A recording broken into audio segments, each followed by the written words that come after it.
आज के ब्लॉग बाटे वाल्मीकि नगर के। देखी जा हमनी के निकल गए बनी जा, कुछ दोस्त लोग बा हमनी के बनी जा, फिर नहाए के प्लानिंग करतनी जा। समुंदर में धीरे धीरे चलतनी जा, बारिश के आनंद लेते बानी जा। बारिश भी बरसत बा, देखी जा कितना लोग के भीड़ बा। फिर हमार दोस्त लोग लगले हैं लोग डुबकी लगावे, देखी जा कैसे डुबकी लगावता लोग।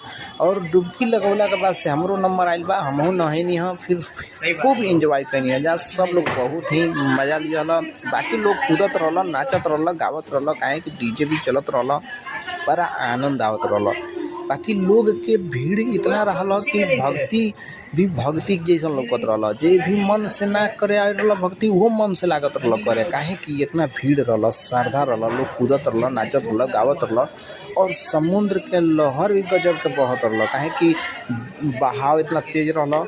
और बारिश के पानी भी बढ़त जाता जैसे। तो दोस्त लोग हमारे डांस कर करके देखावत रहलो कि कैसे कैसे वो लोग कितना आनंद ले पावत रहलो। हम ये लोग का वीडियो खूब बढ़िया से शूट करनी है और सोचनी है आप लोगन के देखा ही दी